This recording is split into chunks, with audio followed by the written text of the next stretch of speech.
Essential oils. They're all the rage these days.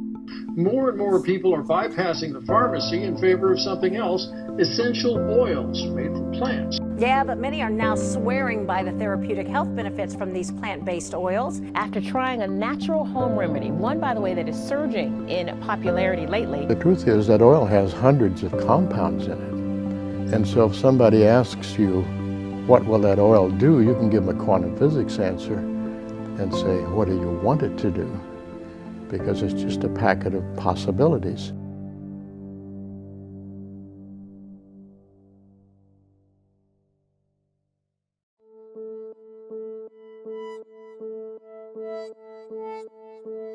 In 1999, I was introduced to these essential oils.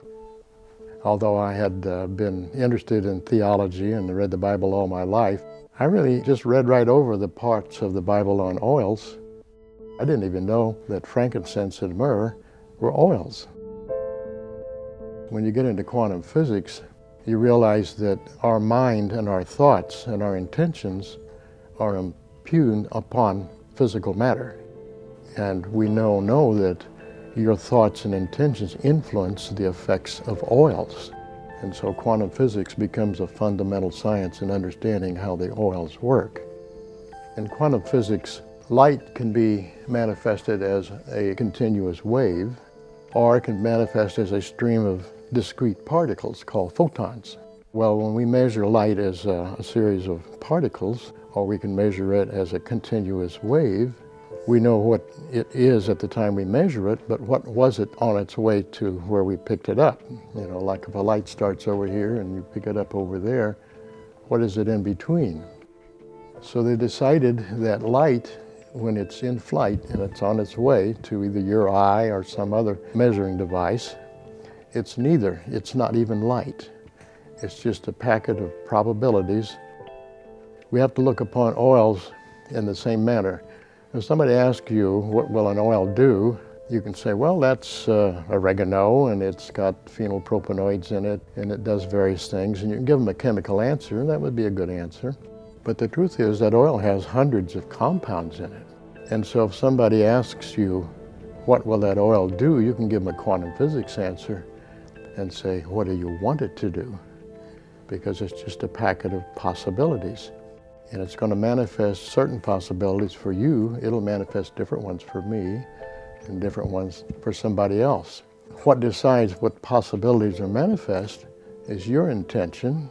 And so out of that packet of possibilities, we make decisions on an unconscious or conscious level that pulls out of that oil certain things to happen. And that's why prayer works so well with the oils and why the oils work so well with prayer.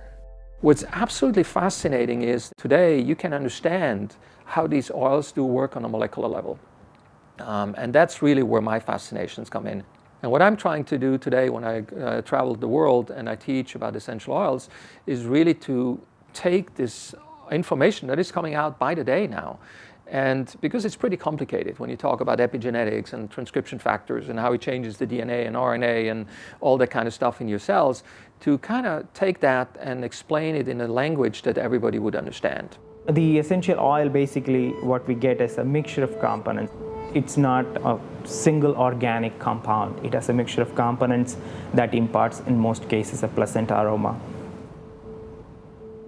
Well, you know, I talk about the King's Medicine Cabinet and essential oils being superior to prescription drugs because they're all natural and they were created to work with our body. You know, prescription drugs are today the third leading killer in America. Literally, millions of people are dying from the side effects across the globe from medications. How do essential oils work?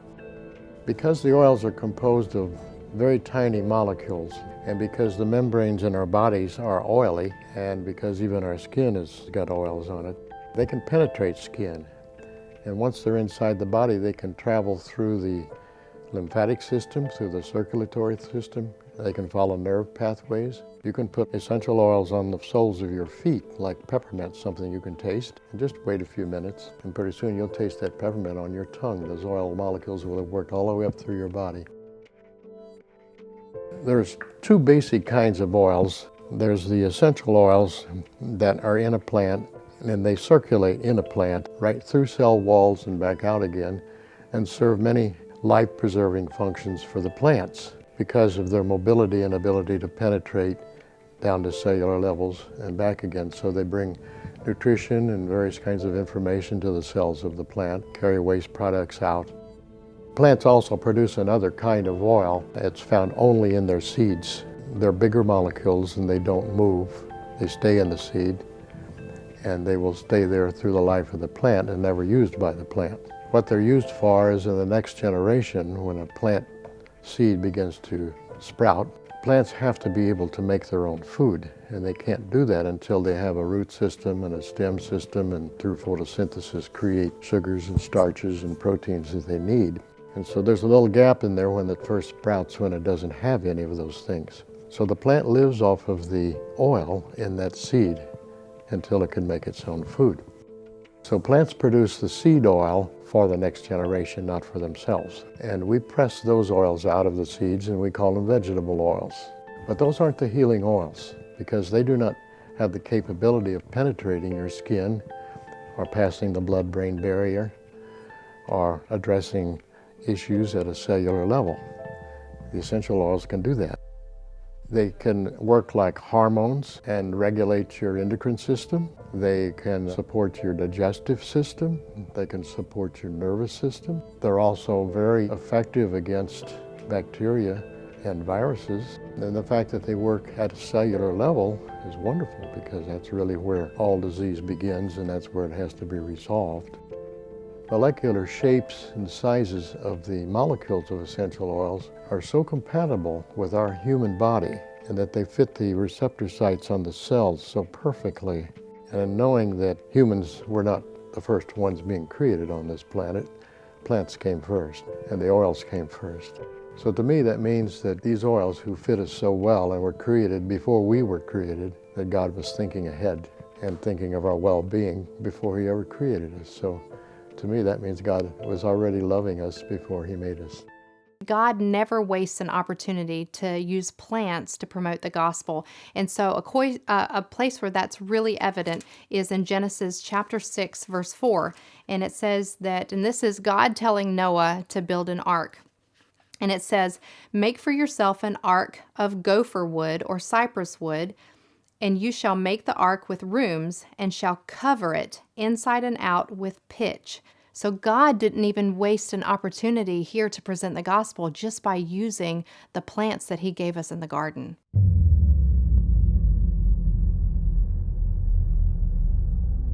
Well, in the case of Mesopotamians, we see a lot of correlation between how they treat their patients and how the worship was done. The same oil that's used to treat diseased people as well as to anoint the gods, there are a certain correlation between that. But we see distinct preparations for treating the deceased as well as worshiping the god. In the case of Egyptians, they have different concoctions, different preparations of the scented oils. But in the case of Mesopotamians, we see a lot more in treating diseases. 4th millennium BCE, so that's 4000 BC. It's around the time where the Mesopotamians used these scented oils that predate the early Egyptians to some extent. Well, you've seen Egyptian paintings, and you see the ladies with cones on their head, sticking about that high, and I always thought that was hairdos. But actually, those were cones of hippopotamus fat that had been saturated with myrrh. They didn't wear many clothes in Egypt because it was so hot. And so in the morning they would put those cones on their head, and as the heat began to rise throughout the day, they would start to melt. And the myrrh is a sunscreen. Not only that, it's an insect repellent. So as the myrrh would come down over their bodies in the heat of the day, it would protect them from the sun and from the insects. They were actually myrrh in a fat for that purpose. So in the ancient times, different civilizations used different techniques. For example, among the Egyptians, they would lay the flowers or leaves on the fat and they expose it to sun. And during the daytime, the fats would melt and they will extract the components out of the plant material and then it will drip down in vases, and they will collect the vase that contains the melted fat that has extracted all the causing compounds or the fragrant components of the plant material. It's called as expressing the essential oils in a fat or even sometimes wines. In other cases, what they would do is they will take these fragrant materials, whatever, either it is plants or shrubs or leaves or flowers, they will take that, put it in a big pot along with water. They'll boil it, and then they will filter the water out, and they will have a essential oil water mixture, and they have used that also. So in the modern world, when it comes to distillation, we usually credit Avicenna as being the founder of modern distillation, and rose oil being the first thing that he distilled. But when you take a look at modern archaeology, which is really cool, I love archaeological stuff, it teaches you all kinds of things about the world. There's a site in Pakistan where they found some distillation equipment that's pushing 5,000 years old. So whether they were actually separating the oil from the water, the hydrolat, I'm not sure. They could have been fragrant waters, hydrosols that they were extracting. They could have been letting them set and then separating the oils. I'm not sure anybody knows that for sure, but distillation's been happening for the better part of 5 millennia. Most of the cases it might be tallow. Literature evidence suggests that people used crocodile fat, since crocodile is pretty abundant in that region. They have also used beeswax. In fact, there are records on Egyptian hieroglyphs suggest us that they have a standard beekeeping practice to get the beeswax. The main purpose of the beeswax is to extract the perfumes out of the plant material. And then the beeswax are made into scented cones, and the scented cones are placed on the top of kings and queens, like in their head. And during the daytime, in the heat of the desert, what happens is that the cone would melt. It's basically a wax material containing perfume, and the cone would melt and it would emit a fragrant odor to the surroundings. We had the Egyptians with Cleopatra. She's still known as having had a beautiful skin and having been a beautiful woman. Well, we know from the scriptures from the times that she used powderized frankincense and myrrh, and that they mixed into paste, and she used that in her face. I've been a professional model for 27 years, and in an effort to try to prolong my career, I started using anti-aging products. If you go to pubmed.gov and you put into that search engine frankincense, balsam oil, or myrrh oil, you'll find that those 3 oils, those 3 tree resins from that region would cause apoptosis, or cell death. Cell death to damaged skin cells. So you're going to find a bunch of creams and serums today that have both and frankincense and myrrh, amongst other oils, in it as ingredients to support the skin. So what that means is that if someone has wrinkles, someone has sun damage, someone has age spots, whatever's going on with the skin, those wrinkled or damaged cells can be killed off by these oils so that your body can then proliferate and create new healthy cells. Myrrh, for example, was used in the caravans. When you had liquids, they would spoil. I mean, the caravan will go 3-4 weeks through the hot sun. It was really blistering hot, so stuff would spoil. Well, if you added some myrrh in it, myrrh is a preservative. So as you use it as a preservative for food or liquids, you could use it as a preservative for your skin. Why are oils seemingly becoming more popular in today's time? People are discovering that the pharmaceuticals are not working. Instead of making them well, they often make you more sick. You end up overcoming this problem and acquiring a side effect which is maybe worse than your problem. Pharmaceuticals and medical practice in general is designed for relieving symptoms, not getting to the root cause of a disease. There were about 400 articles recently on essential oil and cancer. When you really drilled it down, at the end of the day, about 130 of those, roughly 130, described exactly what they have seen in genetic testing and all that, what these oils did on the cancer. They find out that essential oils actually address the roots. So we are at the verge of a new understanding what natural medicine does for the body and how it can compete or complement directly with what we do with prescription medicine. So in my search to find what oils would have been used in Scripture, especially during purification, I had to go to Queen Esther. And in this verse it says that she was given 6 months with oil of myrrh and 6 months with sweet odors and with other things for the purifying of the women.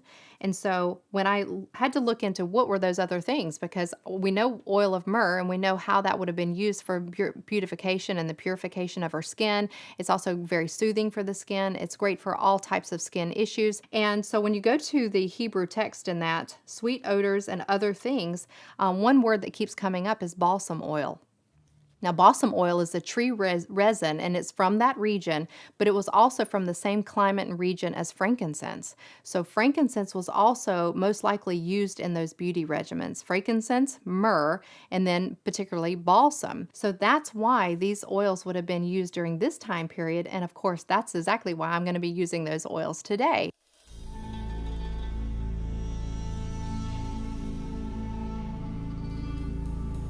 Well, the Bible is not a book about oils.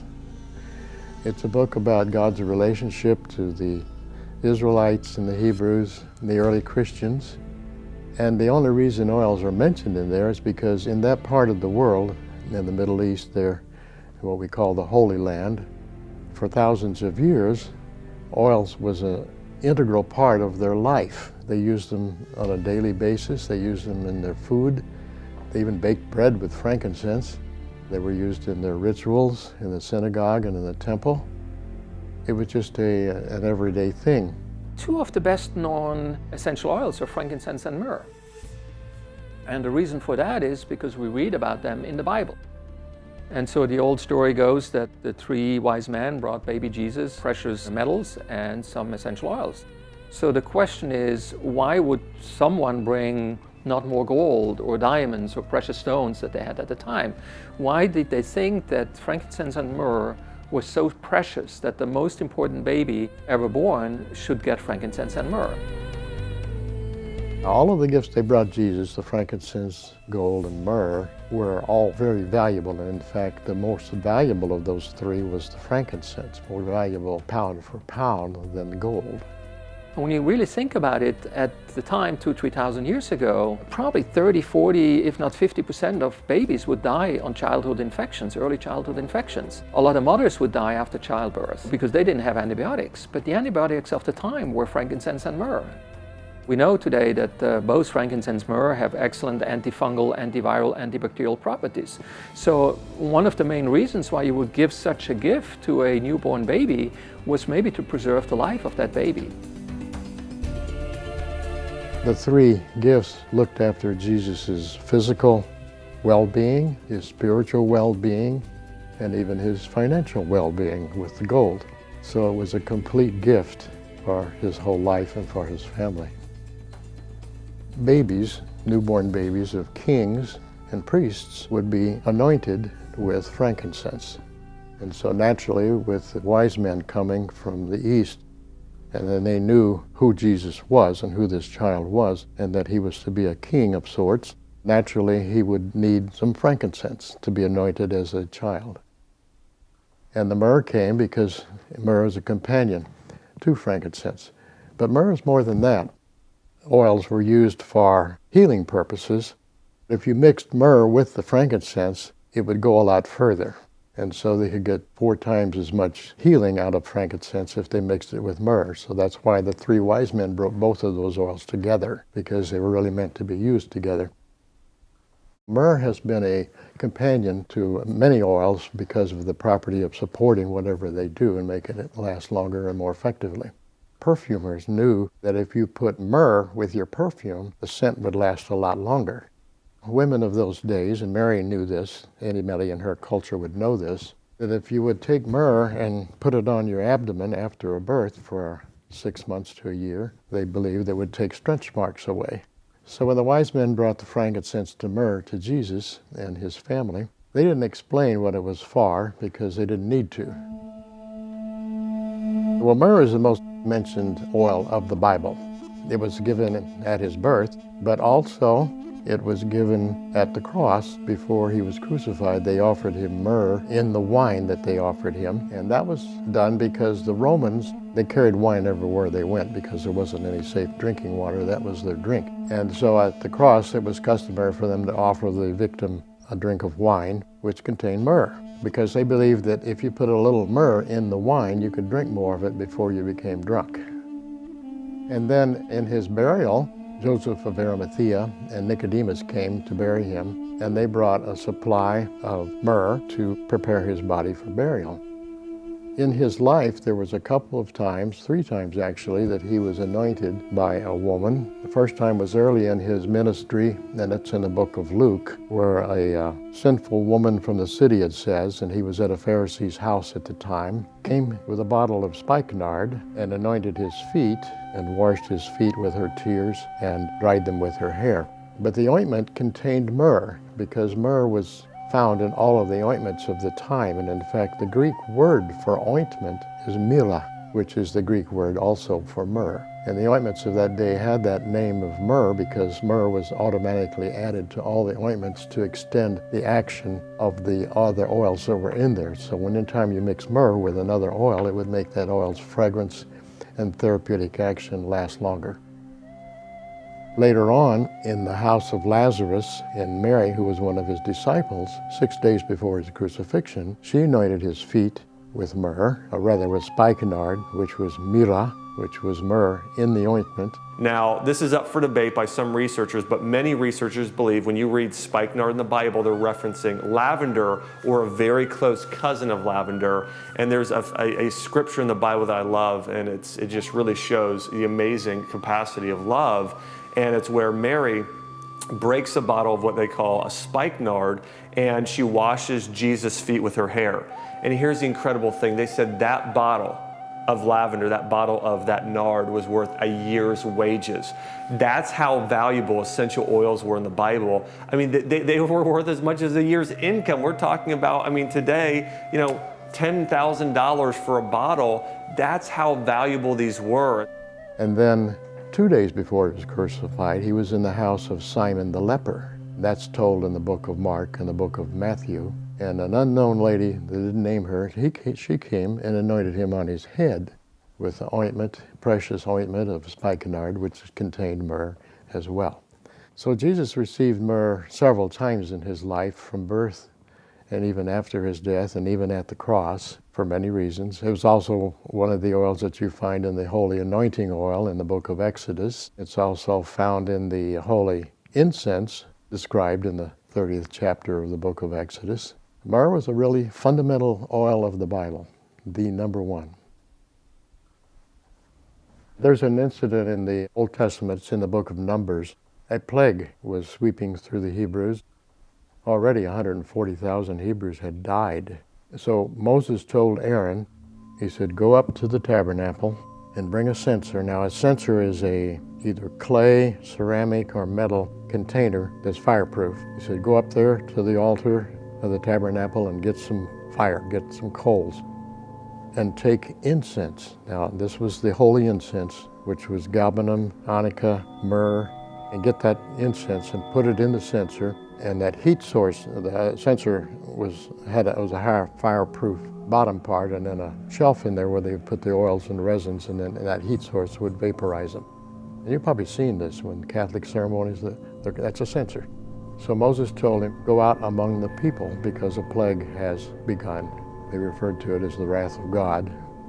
He went out and actually went to all the tents. There was probably 500,000 people out there in the desert. So it was Aaron and all of his sons and helpers, and they fumigated every tent. The people would stand in the vapors. As those vapors even touched their skin, it was going the molecules into their body. And the vapors was actually soaking into the walls of the tents, sanitizing everything. The plague stopped right then and there. There were no more any deaths after that. Up until World War II, you had practices of fumigation. And so people in medical wards and churches, anytime there were outbreaks, people were burning herbs. You had, incense, essentially, fumigation. They were burning things for the smoke. And the smoke had disinfectant properties, antimicrobial properties. And you could do that now with essential oil extracts as opposed to fumigating within a hospital. And I think there's tremendous potential in buildings, not just hospitals, but any kind of building, because not only are they antimicrobial, but you feel better, it elevates your mood to help moderate people's energy levels. If you look at the origins of the oils that were used in the biblical part of the world, where the Old and the New Testaments took place, you will find out that most of the oils they used came from plants that don't grow in that part of the world. But the reason they had access to them is because if you're a trader and you're coming from the Far East and you want to go to Africa, or if you're in Africa and you want to go to Europe, or in Europe and you want to go to Africa, you have to go through there. That's the only way, unless you cross the Mediterranean. So all the caravans of the world went through the Holy Land, and so all of the oils being traded came through there. And so they had access to oils like sandalwood, which came from India, spikenard, which came from Tibet, onycha, which was part of the holy incense, which actually came from Indonesia. Even frankincense and myrrh don't come from the Holy Land. And they just use them, but they didn't grow there. I talk to people about the importance of the spice trade because I like to eat. What's my food flavored with? Spices. You know, I like medicine. What are they built from? What are they made from? What are they extracted from? Spices. You know, every chemical company on the planet is extracting molecules and things that come out of herbs and spices and things like that. And so I ask people, we live in America. Why was America, how did America get founded? Why was it founded? Why did Christopher Columbus set sail? Because he was looking for a shorter route to India for the spice trade. The United States literally exists because of the spice trade.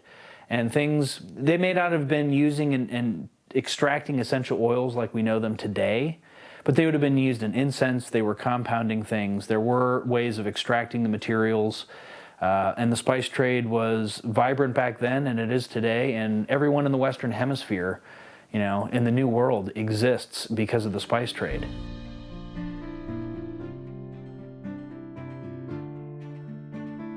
What we want to talk about now is the different ways on how you can use the essential oils. And of course, the original ways to do aromatherapy that has been done for thousands of years. The problem comes, can you ingest oils? When you go to aromatherapy school, they will tell you never ever consume, internalize an essential oil because it could be life-threatening. Well, so watch my suicide right now in front of the camera. Wow. Just about 3 or 4 drops. Look, I completely understand the line of thinking because there are essential oils you should never internalize.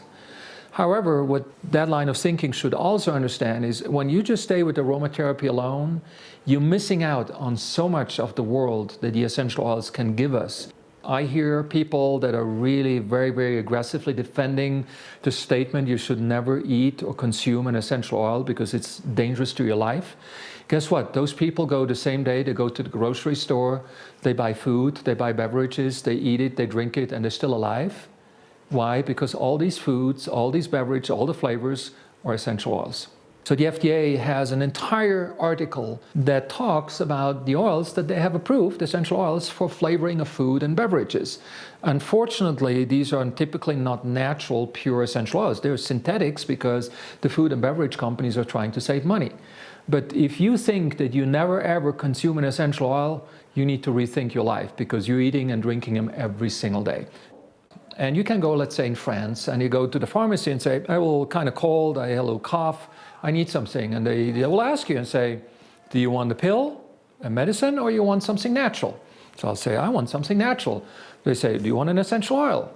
I say, cool, I want an essential oil. And they say, how do you want it? I have capsules here, I have capsules there. And you can buy entire boxes with pre-filled capsules with essential oils, and you can consume them. So they are used in the culture, and they're still doing very well.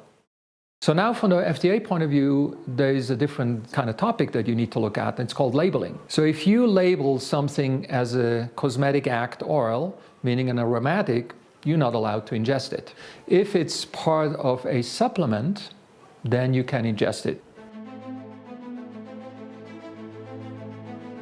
I use oils to improve athletic performance, or exercise performance. So I use that with professionals, with athletes, but as well with people like me that just want to improve the exercise. When you take peppermint and you rub it on your muscles and you inhale it, you're getting more air. Well, the reason for that is you're opening your small airways in your lungs.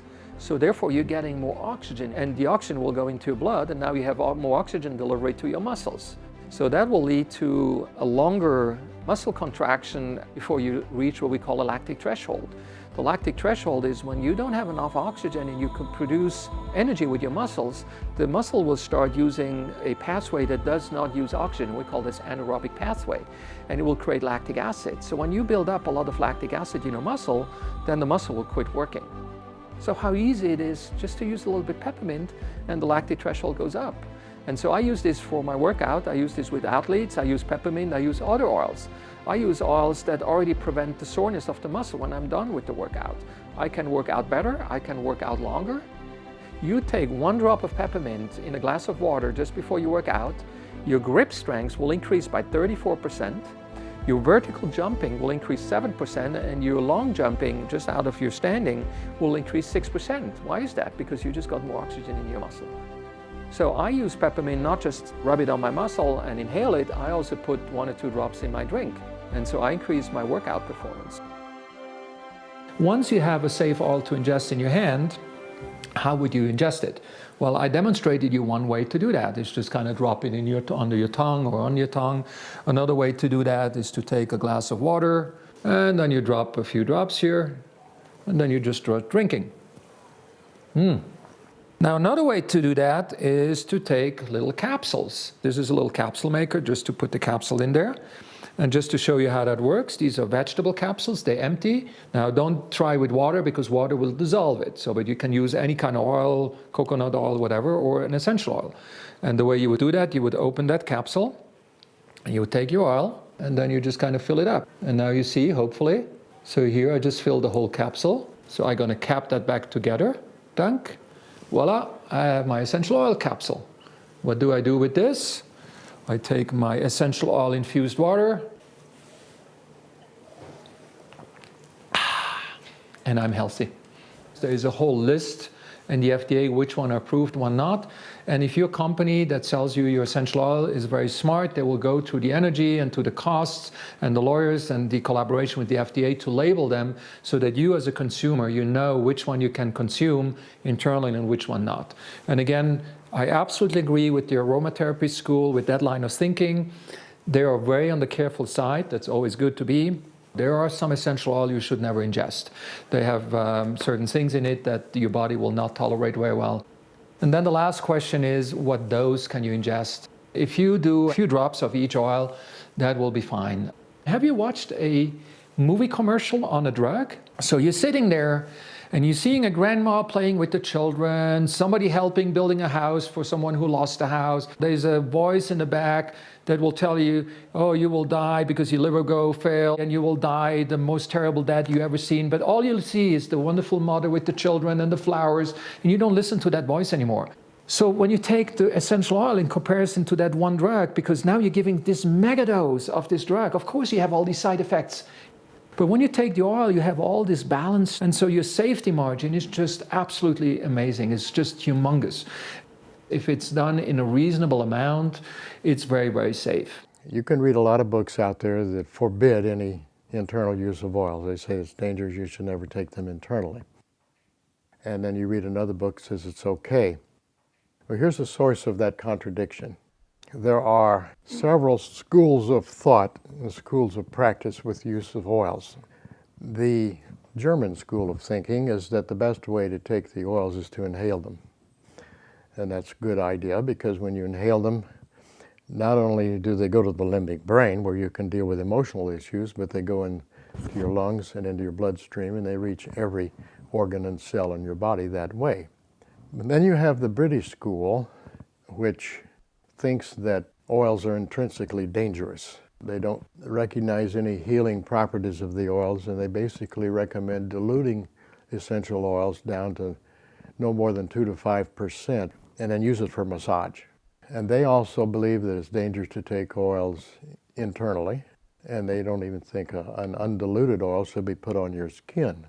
Well, partly that has to do with they don't have good oils.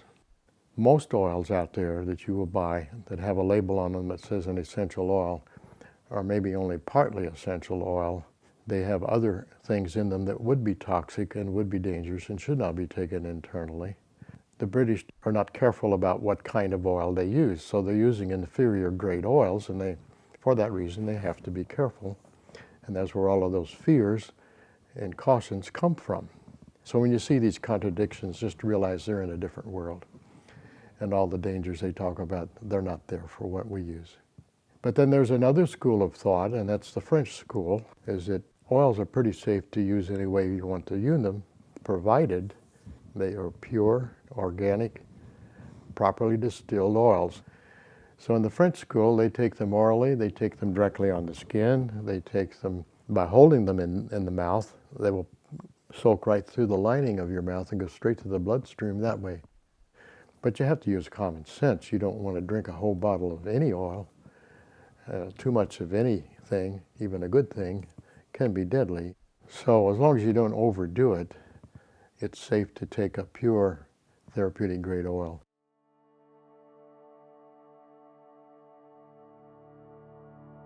Why are oils seemingly becoming more popular in today's time? And I've noticed a great increase in the interest in oils just in the last 15 years that I've been acquainted with them. A couple of reasons for that. People are discovering that the pharmaceuticals are not working. Instead of making them well, they often make you more sick. You end up overcoming this problem and acquiring a side effect which is maybe worse than your problem. They're beginning to wake up to the fact that pharmaceuticals and medical practice in general is designed for relieving symptoms, not getting to the root cause of a disease. So you just simply get rid of one set of symptoms and you have another because you really didn't address the problem. And so they find out that essential oils actually address the roots. Most of the diseases that we have emotional and spiritual roots. They're not physical. And if you treat only the physical side of things and you still retain the emotional unresolved problems, then you may resolve one illness and just get another. We have 5 senses. 4 of those senses process through the cerebrum up here, which is your conscious, rational mind. But the nose does not. The nose circumvents this part of the brain, goes under that into an area called the limbic brain. It's the emotional brain, it's not rational. And fragrance goes straight to that part of the brain. But that is the part of the brain that is the librarian and cataloger of all of our unresolved emotions.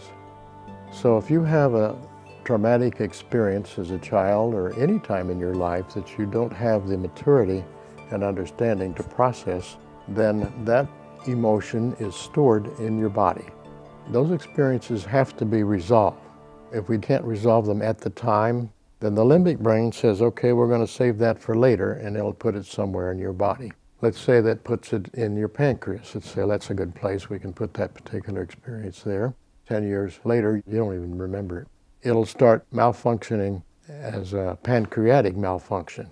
Now, the medical people are going to say that's just a physical problem, and they will treat the physical idea, but that doesn't deal with the root. And let's say you don't get it, and after a little bit of hypoglycemia or some problems in that regard, that's your pancreas trying to tell you there's an issue, it's here. If you will work and call it up and deal with it, it'll go away. But you don't get it, and you're not taught that in normal health classes or books on medicine.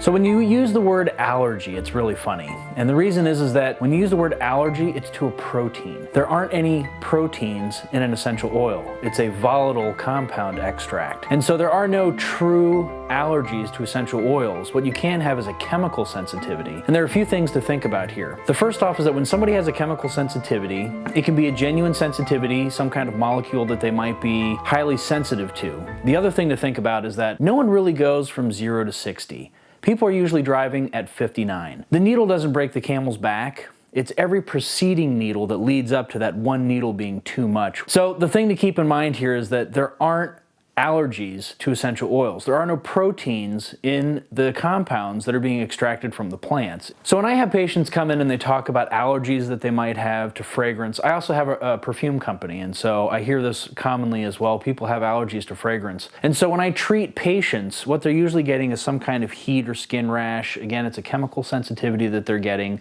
And because no one goes from 0 to 60, people are driving usually at 59 when they touch something, and that's what pushes them over. I would advise patients, or the people that I run into, to get treated. Go see some acupuncture. Of course, it's not the only modality that you have to go to, but I have a lot of great success in treating patients, and I find that people no longer react to the things that they were reacting to.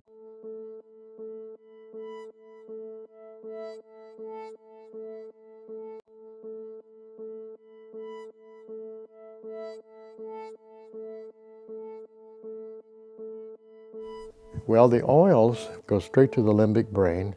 You can bring that forgotten memory back to consciousness, and then you can deal with it because it's back in the conscious mind.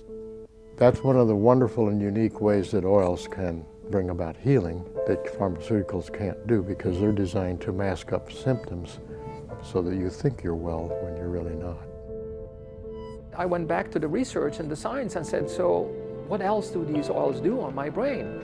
And I found a bunch of research showing that essential oils will change the brain waves. We can change the way your brain waves work. For example, you go to a spa.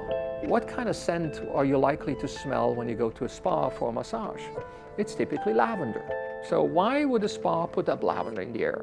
Well, because they don't want you to be on 6 blackberries or 7 blackberries on your iPad while the massage therapist try to massage you, and you're supposed to be relaxed. Lavender will slow down your brain waves and will put you almost in the first stages of sleep. So lavender is an excellent oil to put in your bedroom. You're going to slow down your brain waves. We're looking at 4 main brain waves. We're looking at what we call beta. Beta waves are when you're really active. So right now I'm in beta. Then you can go down to alpha. Alpha is when I close my eyes right now and I start concentrating, I'm still awake. This is a stage where I become very creative. A lot of artists, they will paint, they will write. Let's say you have a basketball player and he wants to shoot a basket and there's all that noise around him.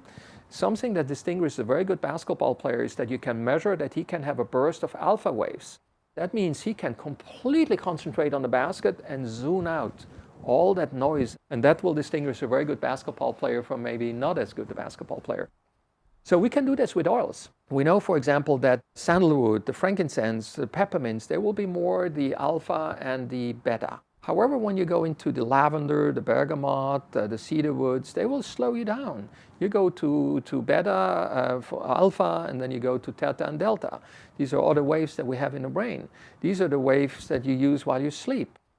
Knowing all that, I can use essential oils to treat people with insomnia, or to help them just fall asleep, or babies that cried. So it's just fascinating, again, how you see the science and then the effect it has on the patients.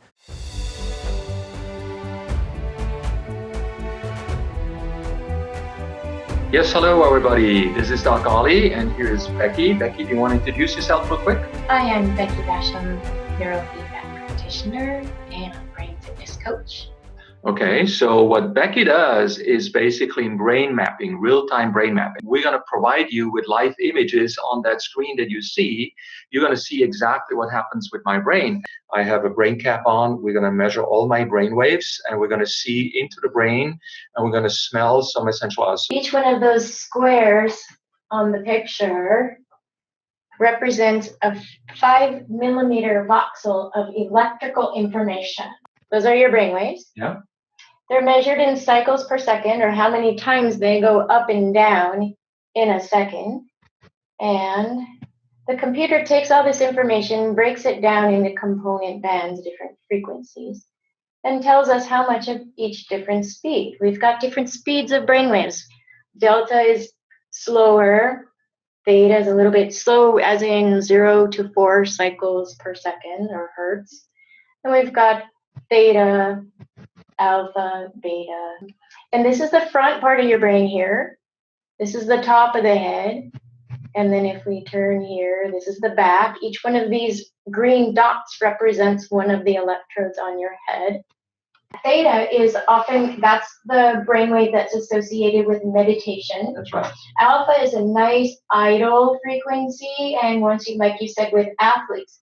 What we're going to do now, we're going to, as soon as you're ready, you're going to tell me, and then I'm going to tell you what oil I'm sniffing, and then we're going to see what happens to the brain overall, and we're going to dig into different parts of the brain, like the limbic system, the frontal lobe, the back lobe, the occipital lobe, temporal lobes, and going to see what the oils do to these parts of the brain. Now, what oil are you going to start with? So the first one I'm going to use is peppermint. If I'm going to use peppermint oil, I would use it to help me to focus and concentrate, right? That's right. So, and when do we normally need to focus and concentrate is when we're going too slow, like brain fog. So let me take this and window it to that theta. Now this here in the frontal lobe is the part of the brain that's in charge of focus and attention. I'm smelling peppermint now.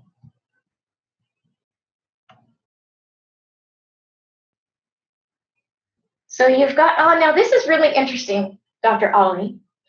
The left side of the brain typically is associated with positive emotions, and the right side of the brain with negative emotions. The left side of the brain is analytical, the right side of the brain is big picture, And which one are we thinking. activating here? So the left side of your brain is looking like it has more beta than the right side of the brain. Which means I'm positive. Positive So and- peppermint makes me active, analytical, and positive. Interesting. That's very interesting. So again, I'm going to say this very loud. Peppermint has made me positive and activated my focus and my analytical thinking. Now I'm going to switch the oil, and let's just stay on this one because we don't want to mess around too much around with the different frequency. Let's go back to the whole brain, and I'm going to grab an oil, lavender. So right now I'm taking lavender. I'm going to start breathing on the lavender. Now, lavender is typically associated with a calming effect, isn't it, That Dr. is Ollie? correct. That is correct. So let's see if our theory holds, then the level of beta activity will decrease when you use the lavender. Is that correct? That is correct. And I think that's exactly what we see, right? It appears that way. It's becoming less red. So my frontal brain becomes slower. Now let's look at this let's see what it does with the limbic lobes.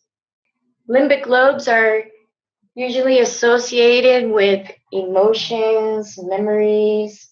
See that red spot in the front there? That part of the brain is known as the anterior cingulate gyrus. This part here would be the left posterior cingulate gyrus. Okay. And these are places of the limbic lobes that are in charge of where the brain is going to focus attention. The anterior cingulate, as Dr. Daniel Amen would describe, he says is like the gear shifter of the brain. Determines what part of the brain. This time I take a lemon and just stay on that measurement. Okay. And I'm going to see if lemon can activate the limbic system. So these are your temporal lobes. So I'm still doing lemon, and we're looking at temporal lobes. Let's see what you can do to activate your temporal lobes, Dr. Ollie. Oh, and we see that already. Looks like with lemon, I'm activating my ability to listen. I'm going to make something interesting. I'm going to mix lemon and peppermint, two activating oils.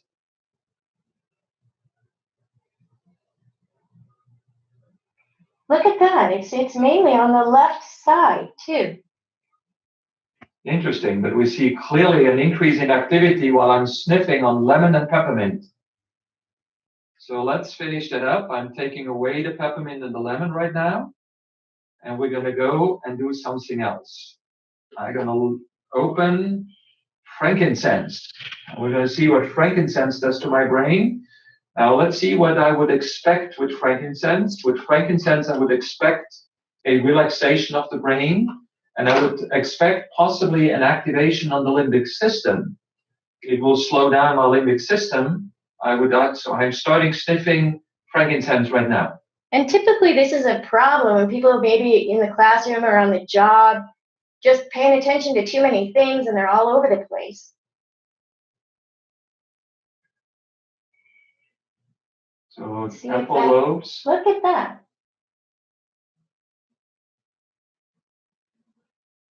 And the other side that was very red before is now calmed down. Yeah, it was actually a little bit too red. Now, granted, when you started smelling that, your brain was in a nice attention, good place. So it's very important, I would think, to be careful about which oils you choose. They are powerful, and you want to make sure that you select the one that's going to be best for you at the moment. So clearly frankincense has slowed down my left temporal lobe. Let's go into the limbic system at this point. Okay. And at this point, I would suggest we go to a lower brainwave, because I think the frankincense is supposed to slow down, especially receptors in the limbic system.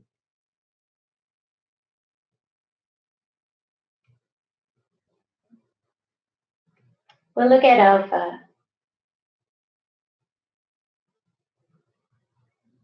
So alpha seems to be very slow also in the limbic system right now. Actually, alpha, right now, the alpha is in a good place. Oh, it's in a good green. place, It's in a good place, okay? Yeah. If you don't have enough alpha, it's going to be on the blue side. If you have too much going, then it's going to be on the red side. Which tells me that frankincense brings me in a very good creative stage right now. It's very nice. Your limbic lobes are happy. Yeah, my limbic system is very happy with frankincense, which makes sense because we know we have receptors in the limbic system for frankincense. Oh, interesting. If you look. I just opened my eyes. Oh, okay. Close your eyes again. I'm going to describe what happens.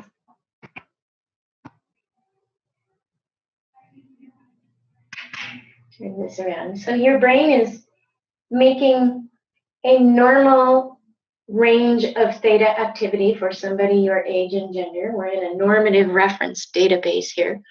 But what I'm going to do here, just stay right where you are. I'm going to show everybody your raw brain waves.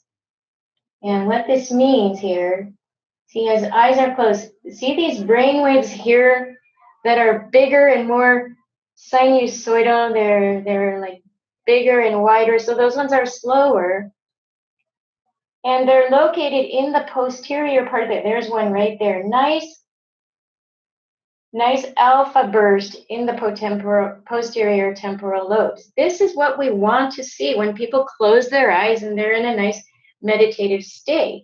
If people are really stressed out and hypervigilant, we're not going to see that. We're going to see those brain waves continue to go really fast.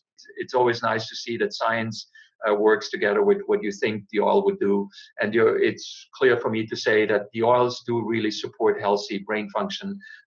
We saw that pretty nicely, both on the speeding up side and on the calming side.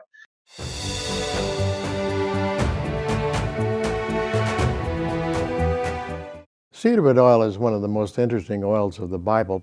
It's mentioned in there as a blend of 50% cedarwood and 50% hyssop oil. But what most interested me was it talks about taking that blend and apply it to the right upper ear, that's right here, just below that rim, to the right thumb, and to the right big toe. And here's what those points mean. They're all three emotional releasing points. This point right here, in that part of the ear where my finger is where you would release issues with your mother and father. This one is most interesting because there's where you relieve blockages against learning new material. And then the right big toe is to release bad habits and compulsive behavior. But the thumb was the one that interested me the most because I teach a course in chemistry. There are many people out there who are very good in music, they're good in social studies, can learn almost anything, but they have a block on one subject like physics or math, chemistry. Why would you be good at everything but one field? Well, it's because on that particular field you have an emotional block against that subject. It's not your IQ. And we can get rid of that block and open the way for you to learn that subject. So when I teach my chemistry class, I always ask Everybody raise your hand who has no problem learning other subjects, but you have a problem with chemistry. Half a dozen hands go up, yeah, I never could learn it. I said, well, we're going to take care of that right now. So we take cedarwood oil and put it on the right thumb. And I said, now that needs to get to the limbic brain. Your limbic brain is right over the roof of your mouth and below the cerebrum, so let's take your thumb, put it in your mouth, suck on your thumb, push it up there to the roof of your mouth. So the whole class is sitting there sucking their thumbs. And before it's over with, the people that couldn't learn chemistry, they can learn it. It gets rid of that blockage. Many people that couldn't even learn chemistry that I have taught are now teachers of chemistry. And it always goes back to a traumatic experience in their childhood, usually in a classroom with a science or math teacher who intimidated the students, embarrassed them, and humiliated them in front of everybody else. You know, stand up and recite these things and they couldn't do it, or go to the board and they just stood there, couldn't do it, and they were so embarrassed they put a block right there on that subject. So the very thing the teacher was trying to do to teach them, they were blocking.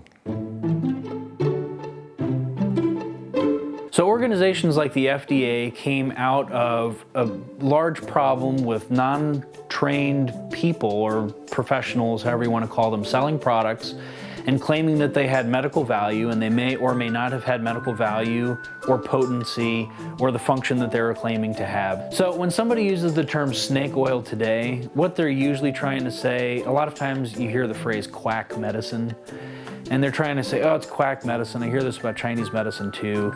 And the thing is that more than half the world's population uses this as primary health care. It doesn't mean that half the world's population are idiots. It's just a different science. So when you step back 150 years and you take a look at what was happening in the United States, first off, there weren't 50 states. The United States doesn't look like it did today. People didn't have the capacity to communicate over large distances of time and space in a very quick manner. And so there was a need for the government to step in and try to regulate some of the things that were being claimed. As the railroads were being built, the Irish were being hired on the East Coast and the Chinese on the West Coast. And with the Chinese came their medicine and all of their medical practitioners, and actually snakes are used as medicinal substances. There are snake oils that are made from snake. The railroads really liked the Chinese because compared to the Irish, they were in fantastic health. The Irish didn't have the medical practitioners, the knowledge, and they weren't taking care of themselves quite as well as the Chinese were. And so the Chinese had a great work ethic and they didn't get as sick and they lasted a lot longer. Fewer than 50% of doctors would have been trained, formally trained, and actually have gone to a medical school. Most people around the world up until recently, until after World War II, would have been trained from an apprenticeship. And so you worked in a doctor's office and that's how you learn the medicine. You have another definition of a snake oil in that as people were out west, people got bit by snakes. I lived out in California for 5 years and there's a whole bunch of poisonous snakes that just wander up into your house sometimes or onto your back porch. And so if you lived out west before there were people, I can imagine that there might have been some run-ins with snakes, and a lot of them are poisonous. And so you had lots of antidotes and things like that that were people making for snake bites. And they may or may not have been effective, and again, that needs to be regulated for those snake oils. Something that people don't talk about is there's actually an herb that comes out of Canada and northeastern United States, and in its common name it's called snake root. And snake root is also extracted as an essential oil, and it's a species of wild ginger. And there are actually, again, pharmacy tradition, using essential oils as medicine, and tinctures and other types of extracts. A lot of these extracts would have been fragrant, you know, again, going back into volatile compounds, essential oils. But the snake root oil, again, snake root being the common name, was used in a wide variety of pharmacy compounding, you know, things that people were buying. The primary purpose of the FDA in general is public health and safety. So that's the first thing they're looking for in any product they regulate is it safe for consumer use? For the FDA to approve things, they need to have scientific proof. So in order to get scientific proof, we need to do studies. In order to do large studies, we need money. It will cost a lot of money. Who is paying normally the money to do large studies? It's the pharmaceutical industry, because they want to make money with their new drugs. They hope to find a new blockbuster, you know, for $1 billion sales a year, like the statins are. So they will invest a lot of money in drug development, but they will probably not invest anything in essential oil because there's really no patents you can fill on that. So there's really no sales for them to do with these kind of drugs. It's really simple. It really goes back to money. You know, when you look at the FDA and pharmaceutical companies, so many of those people are really tied together. And really, the fact is it really comes down to money, and that's really the only reason.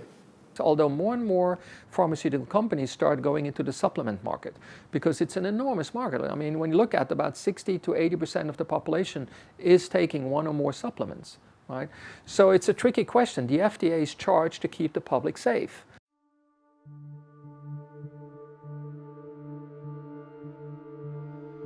For the last 15 years, I was heavily involved in drug development. What we do, we ask someone to bring back a plant from the jungle, flowers, trees, any plant. And then we give this to the chemists and we say, look, can you analyze this plant for me? But at the end of the day, you get a readout of the components that you find in the plants. You don't always know what these components are, but you see curves with a whole bunch of different peaks. And then suddenly you see a huge peak and then again small peaks. And we came kind of to the conclusion, probably wrongly so, that if you see a huge peak of something in a plant, that's an active substance. Now that's sometimes a very dangerous assumption because sometimes these little small peaks are as important or more important. So you're getting a readout and then you tell the chemist, look, I see a big peak, why don't you go back in the laboratory and recreate that synthetically for me? So the next day he goes in the laboratory, starts cooking and comes back with a substance. Then you look at that and say, well, pretty cool. So now you start doing cell line studies. You put, let's say in cancer research, we take very well-known cancer cells and we mix them together with these substances that we just synthesized. And then we see whether it inhibits cancer growth or not.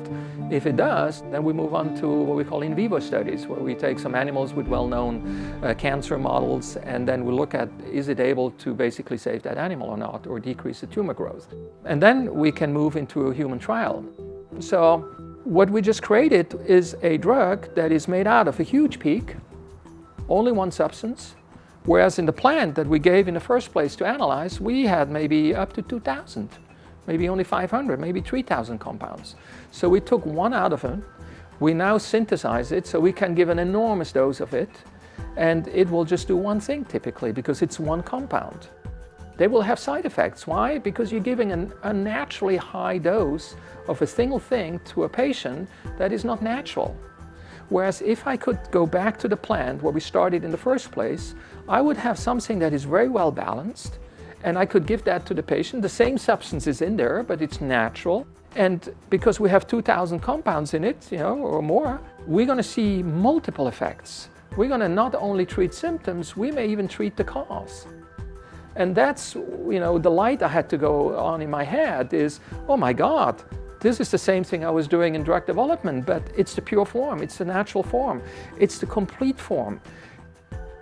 Now, what I'm saying is very, very difficult to say in a sense because the FDA has approved the essential oils as food supplements or cosmetic supplements. And the FDA has not approved essential oils as treatment modalities, certainly not to internalize. And you and I, we are consuming essential oils on a daily basis. We just don't know it. They're in all the food flavorings. This is what essential oils are being used mostly for food flavoring. Right? Or for cosmetics. So we know that they have a safe history of thousands of years. The FDA is not interested in anything unless it can be classified as a drug. Drugs generally, in their mind, are man-made substances, they're not natural. They are really controlled by the pharmaceutical industry, and the pharmaceuticals are not interested in anything that doesn't make them a profit. And to make a profit, they need to have something that they can uniquely own and patent, like a drug that's not natural, it's man-made, and it's unique. And so a non-patentable medicine is of no interest to the pharmaceuticals, and the Food and Drug Administration is not interested either. If you have something that's supposed to be an effective drug, they want to see a toxicity study. That means that you have to get a set of lab animals and you start giving doses of your stuff to the animal population, and you keep increasing it until half of the population dies. It's called the lethal dose, that 50% of your animals die. It's called the LD50 number. Well, if you have something that's natural and it's not toxic and you cannot find a lethal dose, they will not accept that. In their philosophy, no medicine can be effective unless it's toxic. I do realize there's still a lot of confusion about compliance. And in general, you can say you're trying to sell a product or you're trying to sign up a new distributor. Automatically, that is called commercial speech because you're trying to do something commercially. You're trying to sell something or to make money of it in one way or the other. Commercial speech has its own rules, and there's two agencies that will look at that. The FDA would look at the health claims that you make, and then the FTC, so the FDA stands for Food and Drug Administration, and the FTC, which stands for the Federal Trade Commission, will look at on how do you use your marketing claims to try to sell something. I frequently talk about living above the line. We have a big red line. Everything above the line is wellness, fitness, healthy living, toxin-free living. It's anything you can do to support your own lifestyle, to make a healthy lifestyle. So as long as you talk about these things that are above the line, you're going to be fine. The moment you go below the line, it means you're talking about disease, about prevention, about treating, about curing. All that's a no-no. It's all about two words. It's intended use and another word called labeling or the label. Okay? So what is intended use? Well, if I take a peppermint and say, I'm going to use the peppermint for asthma, the intended use is to use it as a medicine against asthma. That's illegal. It's a no-no. But when I say I use peppermint to support my healthy breathing, that's a different story. Now you're above the line, you wellness, fitness, and you just try to improve your life. Now, label is a little more difficult to understand. People always think the label is just what's on the bottle, right? There's always a little label that sticks to the bottle. Whatever product you buy has a label. And I always try to get people to read labels and learn how to read labels. So they always think, well, if we talk about essential oil, it's the label on the bottle of the essential oil that we're talking about. No. From the FDA and FTC point of view, the label means everything that talks about the product, mentions the products, or shows the product. Meaning your website, your Facebook page, your email even that mentions a product, whatever it is. So you have to be really, really careful what you say because it's all considered a label. So when it comes to essential oils, the essential oil company will go, in this case to the FDA because it's kind of health products, and they will say, okay, we intend to use peppermint for this. This could be aromatic use. In other words, you do aromatherapy or you smell it. It could be topical use, so you put it somewhere, or it could be internal use. We know, look, the FDA knows there's like 15,000 studies on essential oils, so they can read. I mean, so why they cannot read all these research studies that we have? Well, they can and they do. But it's not up to them to tell it because there's 10 studies on peppermint showing this, that now every company can claim that. It's up to the company to go to the FDA and say, look, we used our oil to do this study, we did multiple, and it always showed the same result. Therefore, we want you to approve it for this use. Do we want that? Do you want for every oil that you consume today to go to a physician to get a prescription or to only be able to buy this in the pharmacy? I don't think so. So this is why the company, they stay with the Cosmetic Act or with the Dietary Act. They don't go to the over-the-counter or the Professional Prescription Medicine Act. All over the world, when you look at essential oils, with the exception of the US, in 99% of the countries, they are registered as cosmetics only. So that restricts the claims you can make around the world even more than what you can do in the US. So some people think, oh my God, the FDA is so terrible. Well, go somewhere else in the world. The FDA is way more liberal than other places around the world, interestingly. And one thing that you don't see happening in modern Western science is once something has been shown, no one is going back and retesting the theories. And it's one of the reasons why when you see a pharmaceutical being released out into the public, 10 years later it's taken off the market. Because now what do you have? You have a real-world experiment. You have multitudes of people taking this in a variety of different situations that they exist in, and then you see, does it work the way that they think it works? Is it effective? Is it harming people? What kinds of Side effect is really the wrong word. It's more like, what kinds of unexpected actions does it have? Side effect sounds more negative than I think what the reality of it is. And as you look at these things, again, over a span of time, that's what real science is. Clinical science, I think, is the really effective science, because you can show anything that happened in an isolated incident in a lab with a small group of people. But take it out into the world and you have thousands, millions of people using this, and there's not a control. All of their lives are different, their diets are different, their habits are different. That's when you really see how something behaves within a population. How many people over at least 2,200 years of written history, and even the oldest texts reference that this stuff is older than the writing, and on top of that you have archaeological evidence that shows that this goes back several millennia. So there's no dispute that it's old. And I have trouble believing in a world where everything could potentially be life or death, that people would continue propagating something that doesn't work. You know, why would people do something over and over again if it doesn't actually work? And why would large masses of people over a very large geographical space, over several millennia of time, keep doing something if it doesn't work?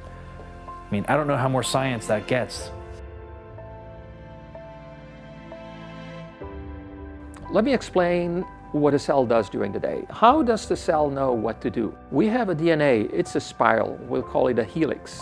This DNA is part of your genetic code. This is how you look like you look, how I look like I look. That's determined in your genes. So in order for the cells to look at your genes, what happens multiple times a day or multiple times even a second, that DNA has to open up. And now you have two strands of DNA that are coming apart. And these two strands are being copied. That copy is called an RNA. That copy will go into the cell. I mean, all that happens in the cell, in the nucleus of the cell. I say one of the most important parts of the cell. And the helix goes back together. So now we have a copy out there, and that copy will tell basically in what sequence you have to bring in certain amino acids to put together, to build together some blocks. It's like building Lego. And depending on what the RNA says, it's a different sequence. Depending on the sequence of the amino acid, you get different proteins or different hormones. This is how your body knows what to do. It's all built on this whole kind of process. The big question now becomes, how does the cell know this DNA is that long? How does it know to start reading here to here, not here to here? And we call these kind of pieces that will determine where you start reading this DNA transcription factors. They will go in there and determine you're going to start reading here and stop reading here. We know that certain foods, ingredients in the foods, act as transcription factors. Essential oils, we know, act as transcription factors. So the essential oil will tell your DNA where to start reading, where to stop reading. And that will determine what kind of proteins the cell will produce. The truth is that oil has hundreds of compounds in it. And so if somebody asks you, what will that oil do? You can give them a quantum physics answer and say, what do you want it to do? Because it's just a packet of possibilities. And it's going to manifest certain possibilities for you. It'll manifest different ones for me and different ones for somebody else. And so what decides what possibilities are manifest is your intention, the intention of the people or the person anointing you. And so out of that packet of possibilities, we make decisions on an unconscious or conscious level that pulls out of that oil certain things to happen. So we're wedded to the sciences and to the spiritual world through quantum physics.